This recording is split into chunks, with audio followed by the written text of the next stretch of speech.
ಮಹಿಳಾ ಮತ್ತು ಮಕ್ಕಳ ಅಭಿವೃದ್ಧಿ ಇಲಾಖೆ ಆಶ್ರಯದಲ್ಲಿ ಪೋಷಣ ಮಾಸಾಸನ ಕಾರ್ಯಕ್ರಮದ ಅಂಗವಾಗಿ ಹೊನ್ನಾವರ ತಾಲೂಕಿನ ಮುಗುವ ಗ್ರಾಮ ಪಂಚಾಯತ್ ವ್ಯಾಪ್ತಿಯ 13 ಅಂಗನವಾಡಿಗಳ 190 ಮಕ್ಕಳಿಗೆ ಸಮವಸ್ತ್ರ ವಿತರಣೆ ಕಾರ್ಯಕ್ರಮ ಸುಬ್ರಹ್ಮಣ್ಯದ ಪಾಠಶಾಲಾ ಸಭಾಂಗಣದಲ್ಲಿ ನಡೆಯಿತು.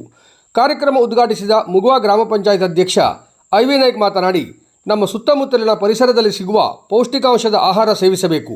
ಮಕ್ಕಳು ಹಾಗೂ ಮಹಿಳೆಯರ ಆರೋಗ್ಯ ವೃದ್ಧಿಸಲು ಅಂಗನವಾಡಿ ಕಾರ್ಯಕರ್ತೆಯರ ಶ್ರಮವು ಬಹುಮುಖ್ಯವಾಗಿದೆ. ಮಕ್ಕಳಿಗೆ ಸಮವಸ್ತ್ರ ವಿತರಿಸಿದ ಎಂಪಿ ಭಟ್ ಕಾರ್ಯವು ಮಾದರಿಯಾಗಿದೆ ಎಂದು ಮೆಚ್ಚುಗೆ ವ್ಯಕ್ತಪಡಿಸಿದರು. ಇಲಾಖೆಯ ಯೋಜನಾಧಿಕಾರಿ ವನಿತಾ ದೇಶಭಂಡಾರಿ ಮಾತನಾಡಿ, ಸೆಪ್ಟೆಂಬರ್ ತಿಂಗಳಲ್ಲಿ ಅಂಗನವಾಡಿ ಮತ್ತು ಗ್ರಾಮ ಪಂಚಾಯತ್ ಮಟ್ಟದಲ್ಲಿ ಪೋಷಣ ಅಭಿಯಾನ ಯಶಸ್ವಿಯಾಗಿ ಅನುಷ್ಠಾನ ಮಾಡಲಾಗುತ್ತದೆ. ಮಹಿಳೆಯರು ಅಪೌಷ್ಟಿಕತೆಯಿಂದ ಬಳಲಬಾರದು ಎಂದು ಈ ಅಭಿಯಾನ ಆರಂಭಿಸಿದ್ದಾರೆ. ಈ ಅಭಿಯಾನವು ವರ್ಷವಿಡೀ ಮನೆಯಲ್ಲಿ ಅನುಷ್ಠಾನ ಮಾಡುವಂತೆ ಮಹಿಳೆಯರಿಗೆ ಪ್ರೇರೇಪಿಸುವುದು ಇದರ ಉದ್ದೇಶ ಎಂದು ಕಾರ್ಯಕ್ರಮದ ಕುರಿತು ಮಾಹಿತಿ ನೀಡಿ ದಾನಿಗಳ ಸಹಕಾರಕ್ಕೆ ಅಭಿನಂದಿಸಿದರು.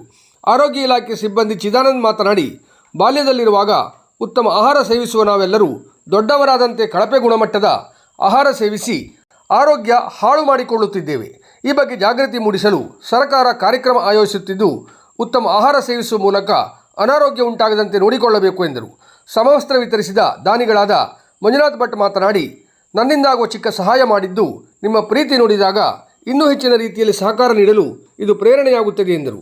ತಾಲೂಕಾ ಗ್ಯಾರಂಟಿ ಅನುಷ್ಠಾನ ಪ್ರಾಧಿಕಾರದ ಸದಸ್ಯ ಕೃಷ್ಣ ನಾಯ್ಕ್, ಗ್ರಾಮ ಪಂಚಾಯತ್ ಸದಸ್ಯರು, ಮಹಿಳಾ ಮತ್ತು ಮಕ್ಕಳ ಅಭಿವೃದ್ಧಿ ಇಲಾಖೆ ಸಿಬ್ಬಂದಿಗಳು, ಆರೋಗ್ಯ ಇಲಾಖೆ ಸಿಬ್ಬಂದಿಗಳು, ಅಂಗನವಾಡಿ ಕಾರ್ಯಕರ್ತೆಯರು, ಸಹಾಯಕ ಆಶಾ ಕಾರ್ಯಕರ್ತೆಯರು, ಪಾಲಕರು ಉಪಸ್ಥಿತರಿದ್ದರು.